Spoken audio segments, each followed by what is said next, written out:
2025 বর্ষফল কর্কট রাশির অত্যন্ত শুভ এবং শনির ঢাইয়া আপনাদের রাশি থেকে চলে যাচ্ছে। আচার্য কুশ মুখার্জি অ্যাস্ট্রোপামিস নিউমোলজি সেন্টারের পক্ষ থেকে শনির ঢাইয়া শনির 7.5 থেকেও কিছু কিছু ক্ষেত্রে অত্যন্ত মন্দ ফলদায়ক। 2024 কর্কট রাশি ভালো মন্দ মিশ্র প্রভাব ছিল।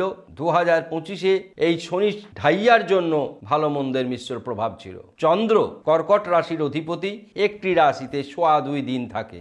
যেমন সুন্দর শুভ যোগ তৈরি করে তেমন সুন্দর তত মারাত্মক ভয়ঙ্কর মন্দ যোগ তৈরি করে। শুভ যোগ রবিচন্দ্র সমৃদ্ধি যোগ তৈরি করে, বৃহস্পতির সঙ্গে চন্দ্র ধনধান্যাধি যোগ তৈরি করে, অর্থপ্রাপ্তি যোগ তৈরি করে, চন্দ্রের সঙ্গে মঙ্গল চন্দ্রমঙ্গলা যোগ তৈরি করে, বিভিন্ন তার বন্ধুদের সঙ্গে শুভ যোগ তৈরি করে, শনির সঙ্গে বিষ যোগ তৈরি করে, চন্দ্রের সঙ্গে প্রেম যোগ তৈরি করে, চন্দ্র শুক্র সঙ্গে কেতু থাকলে অবৈধ প্রণয়া শুদ্ধ যুক্ত হতে পারে। সুতরাং চন্দ্র একটি রাশি গ্রহ এবং কর্কট একটি রাশি যার অধিপতি চন্দ্র একটি ঘরে 2.5 দিন থাকে এবং চন্দ্রের সাপেক্ষেই মানুষের রাশি নির্ধারণ হয়। এটি অত্যন্ত গুরুত্বপূর্ণ চন্দ্রের অবস্থান।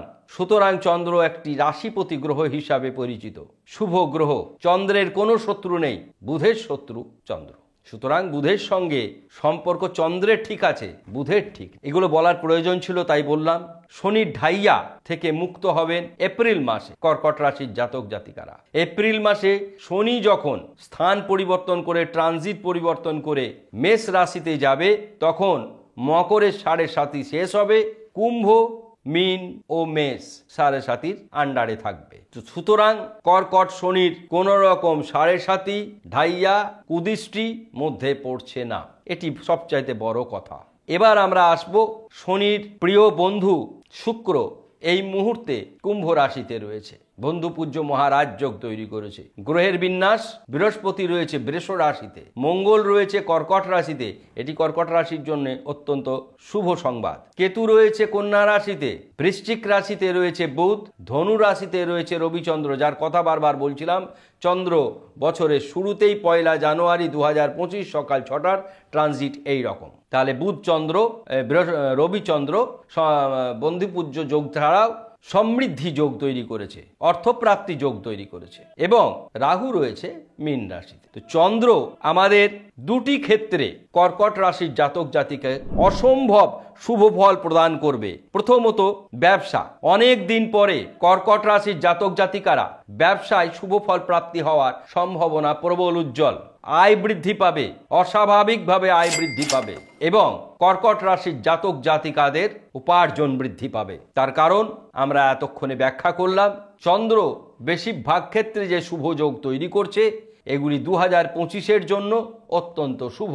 বর্ষেশ্বর 2025-এ মঙ্গলের নিজস্ব সংখ্যা 9, 2025-কে যোগ করে দেখবেন সংখ্যা হচ্ছে 9। সুতরাং এই বর্ষেশ্বরের প্রিয় বন্ধু চন্দ্র, সুতরাং মঙ্গলেরও আপনারা সাপোর্ট পাবেন, বন্ধুর দ্বারা অনেক উপকৃত হবেন।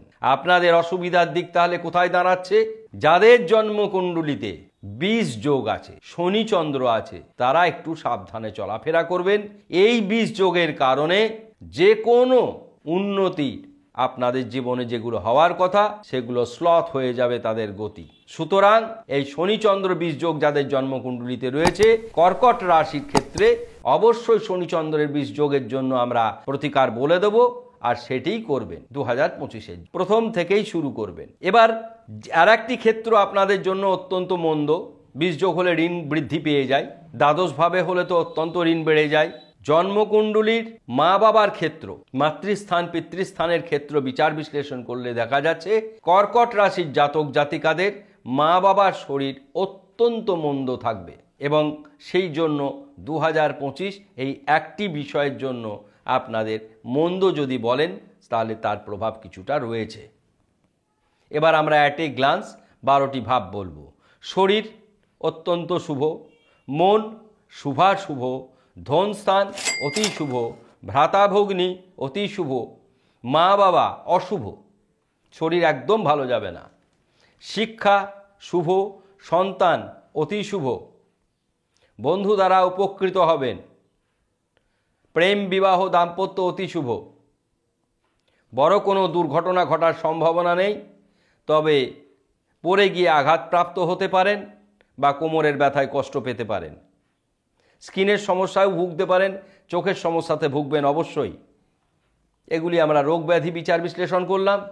ভাগ্য সুপ্রসন্ন, ভাগ্য অত্যন্ত শুভ। কর্ম অতি শুভ, বিশেষত ব্যবসার ক্ষেত্রে আয় বৃদ্ধি পাবে। বেসরকারি চাকরির ক্ষেত্রে উন্নতি লক্ষ্য করা যাচ্ছে। আয় বৃদ্ধি পাবে, ব্যয় সাধারণ। নেশাদ্রব্য থেকে সাবধানে থাকবেন।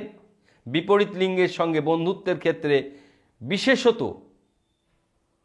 যাদের জন্মকুণ্ডলিতে 20 যোগ রয়েছে, যাদের জন্মকুণ্ডলিতে অষ্টম মঙ্গল বা অষ্টম শনি রয়েছে, সেই সমস্ত ক্ষেত্রে বন্ধুত্বের ক্ষেত্রে অসম্ভব ক্ষতি হওয়ার সম্ভাবনা রয়েছে। তাহলে ক্ষতির বিষয় জানলেন মা বাবা।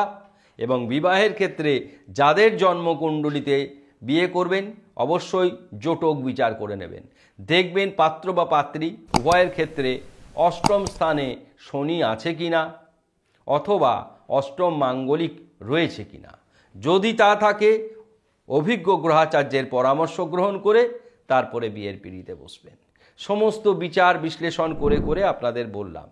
এই মা বাবার শরীর ভালো থাকবে না, তার জন্য কি করবেন? তার জন্য একটি কাজ করতে পারেন, শুধুমাত্র মহামৃত্যুঞ্জয় জপ মা বাবার জন্য করতে পারেন।